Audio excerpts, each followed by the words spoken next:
Just getting started chopping the sorghum here. Like I said, it's getting really dry. You can see how brown it's getting there, and I think it'll still have half decent overall moisture, but we're gonna chop it with this direct cut head.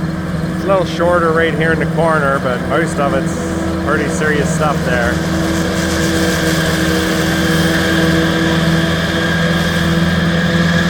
I think that head's a 20-foot direct cut head.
This stuff's making a pile of stuff. It'll be interesting to see what we have when we're done, but here's what it looks like chopped up.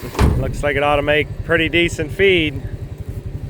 I'd say it's probably in the upper 60s moisture. Some of it's a little drier than that along the edges, but this load right here, kind of what it would feel like.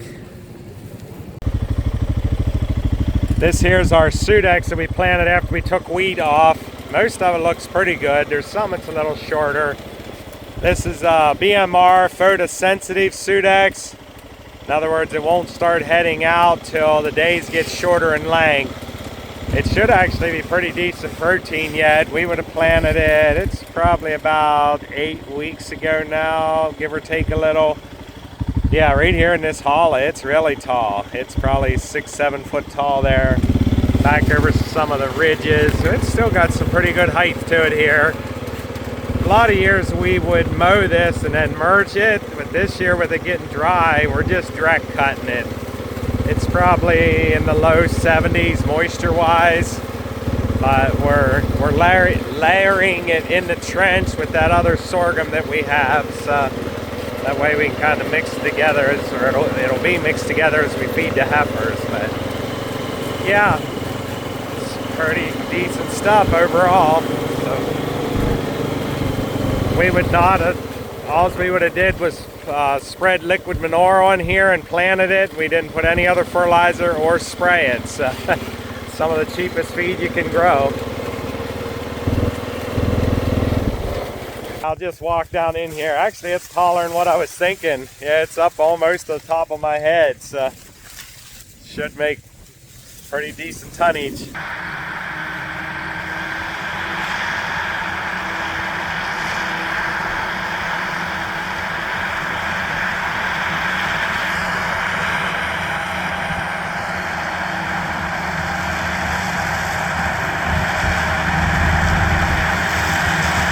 It's really piling up the stuff there.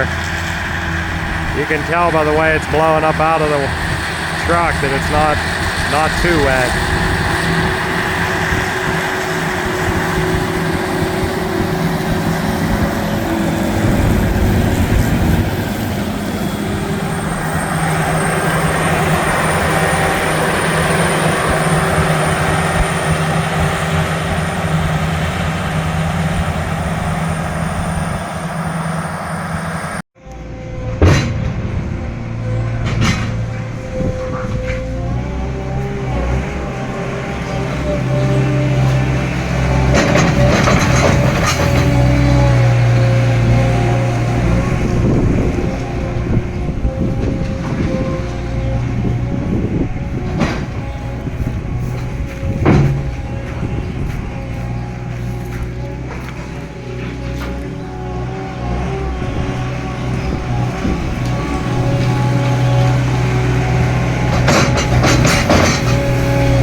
We go through and we shut all these gates and clean out the center owl here.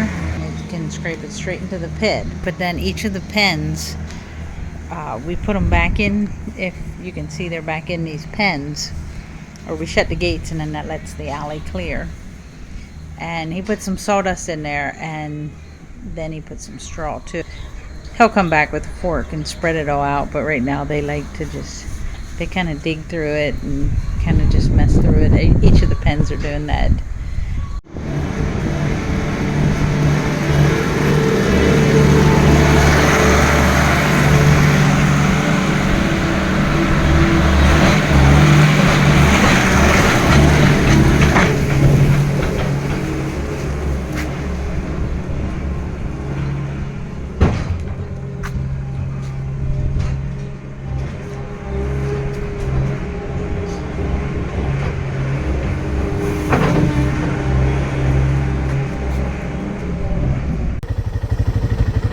Last couple rows in this field. Yeah, we're filling our last silo today. This stuff looks pretty dry. It went from pure green to brown in about 5 days. It's still got half decent moisture in the stalks. We only had a couple loads left in this field. Everything else we have is greener than this. So, yeah. Anyway, this will be the last day of our early corn chopping. We do have 25 acres that we planted after we combined wheat, so that'll be coming off here in a couple weeks yet. That'll go in an ag bag. Other than that, we're just about to getting most of it behind us.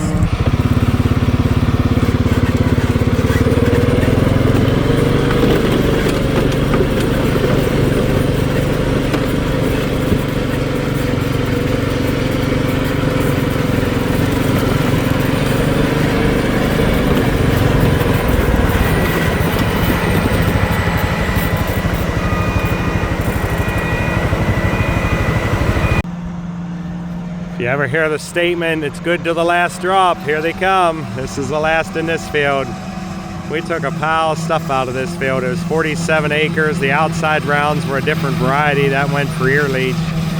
The inside here, yeah, it stayed way greener than some of our corn the last week here when everything started drying up. So, and it's making a lot of tonnage. So we got 3 or 4 more load in another field yet to finish up.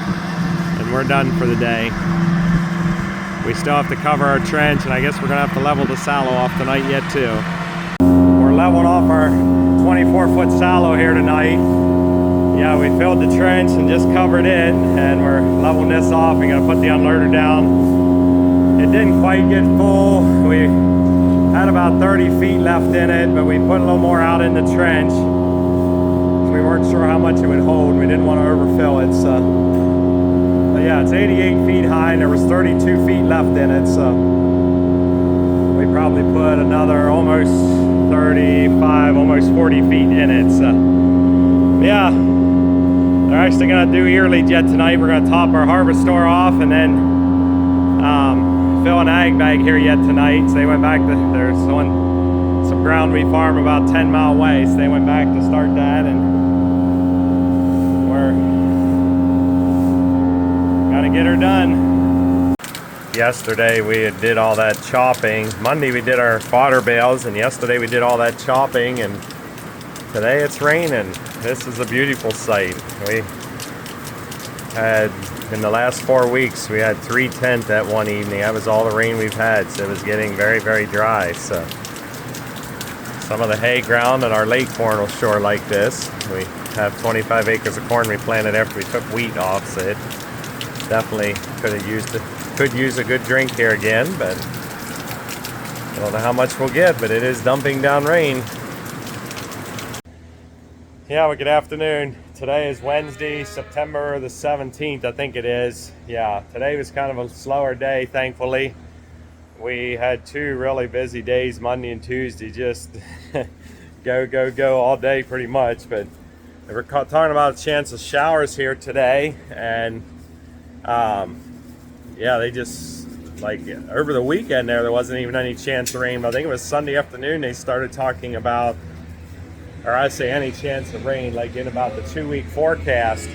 I think it was Sunday afternoon, he started talking about a chance of some rain, maybe Wednesday, showers, and weren't acting like it was going to amount to too much. But yeah, we ended up getting almost 4/10 here out of it, so I'm very thankful for that. Yeah, we hadn't got much of any rain for quite a while, and it's getting really dry. So I'm glad we got everything done that we did in the last 2 days. But sun's coming out here this afternoon. It kind of rained off and on all morning, showered a few times overnight, and so yeah. We're hoping to haul a bunch of manure, liquid manure here either tomorrow or Friday. And yeah, as dry as it was, it's kind of clearing out and picking up a breeze here. So I think it'll dry off enough we can probably get it tomorrow. Getting a bunch of ground covered. We soon need to be planting our small grain. We've got a bunch of triticale, probably about 170 acres of triticale and probably close to 200 acres of wheat, between some wheat to combine and some for cover crops. So. But yeah, today was kind of a slow day, so that was kind of nice. Did some catching up on some bookwork in the house, and yeah, just took a little easier than most days. Yesterday we got this other trench clear full. This is where we put that sorghum and Sudan grass, where we have the ag bag over here along this, the other side instead of a wall. Yeah, we ended up, I think there was 32 loads of sorghum. They would probably weigh at least 16 ton a load, if not a little more. Corn silage in them trucks weigh 19 on average. And then we weren't able to get all of our corn silage, and we had our corn left standing. We wanted to get chopped in the silos. So we put 8 load of corn silage on the top. Most of this goes for the heifers and dry cows. Depending on what it tests, we might dribble a little bit of it into the milk cows, but most of it will be for heifer and dry cow feed. So yeah, we didn't get a chance to do much of any video when we were covering it, but we got it all done, so thankful for that. Start planting our triticale today. We had used this drill earlier in the summer to plant some sorghum and sudex, but we haven't planted any small grain with it yet. This is the first we planted small grain, so yeah, we probably have close for 450 acres of small grain to plant this fall total. Some just for cover crop, and some triticale for forage, and some wheat to combine. On this drill we got last year, we put an auger on the back of it, and that works pretty slick. We had found a used one. It didn't come with the auger, but my son found one that I think he had to go out to Ohio to get it. But yeah, it works really slick. These totes, feed sack tote or grain sack totes, have a piece you open up down on the bottom. Yeah, it works pretty slick. This auger folds in half, and so yeah, you open it up and all runs off of hydraulics. A whole lot better than we used to always fill our drill.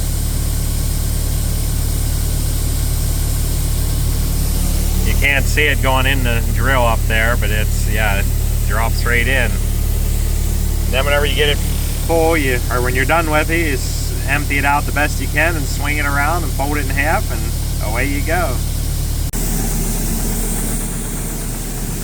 We got 12 totes of this triticale seed like this. We're planting 3 different varieties this year. There's one we really like, that's Surge, and then there's another variety they said supposed to be pretty good too. So we're gonna plant 3 different varieties. But yeah, we do have 12 totes. They weigh 2,000 pounds a piece.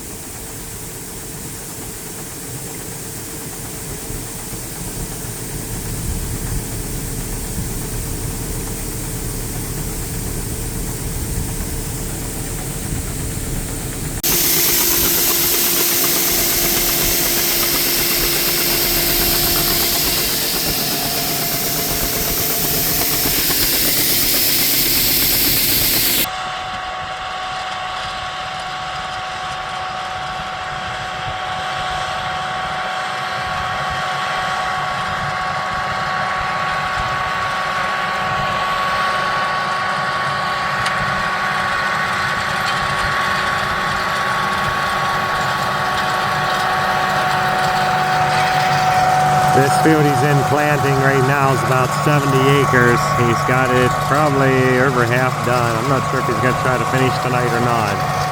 Talking about some rain tomorrow, but not till tomorrow afternoon, so yeah. We got about 55 more acres after this field that we'd like to get in here before too long.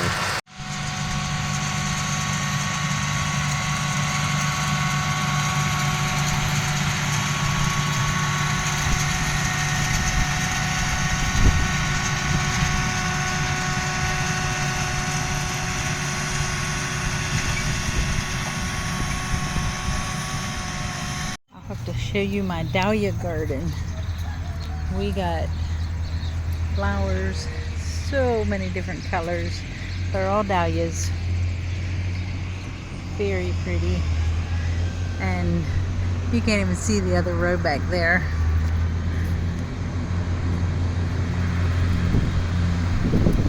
Let me go around here. Some of them are, that's right there, that's one of my favorite ones. It's not my most favorite, but it's one of the ones I really like. And then, I'm sure there's spiders in here, but we'll try to not see them. But this is one of the big ones. And then over here, this one got so heavy it fell over. This yellow, they're like huge. My cucumbers, there's one hanging there, but the plant's pretty much dried up. But anyhow, we're just enjoying the flowers. My peppers are pretty much, there's a couple there I need to pick yet. My tomatoes, I've been kind of just letting them here, and as they're getting red, I throw them over here to the chickens, and they love them.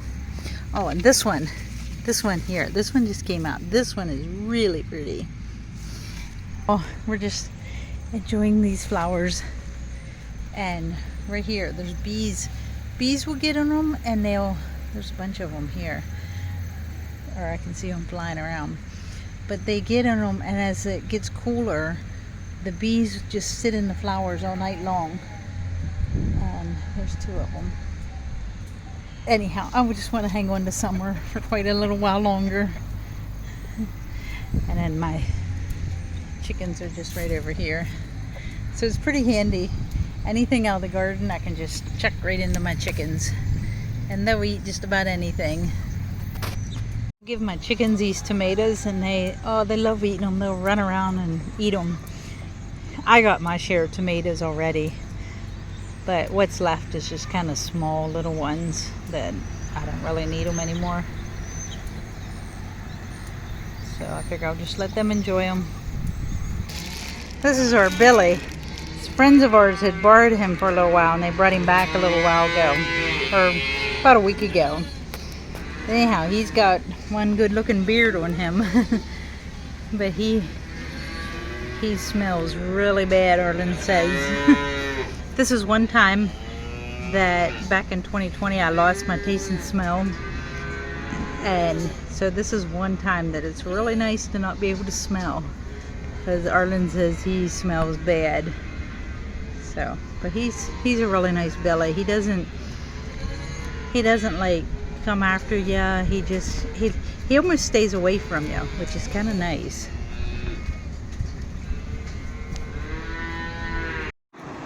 I'm here in my goat pen, and I don't think I showed this. Arlen tore out part of the wall, and actually is what started it all. Those posts right here were pushing out at the bottom, and so he had to fix them, and he put those metal plates. And then it would always get so hot in here, like the air didn't flow real well. I don't know what's up with them chickens and goose over there. They're really fussing. But anyhow, he opened this up, and the goats will sit up on that ledge. Anyhow, I have a friend right here. I came out here the chickens will, we have these ledges along here. Oh yeah, right there's 3 eggs. These goats are funny, but what you can't see here is they're all like standing down here, all getting as close as they can. You can't see that part of them. Anyhow, when you come out here, they all have to come visit. I had a gourd plant just randomly grow up. I thought it was some kind of pumpkin, and I didn't pay a whole lot of attention to it. There's an egg over here too. But anyhow, this gourd vine all grew up, and I have all kinds of these, I guess you call them ornamental pumpkins. The goats don't like them. They don't eat them.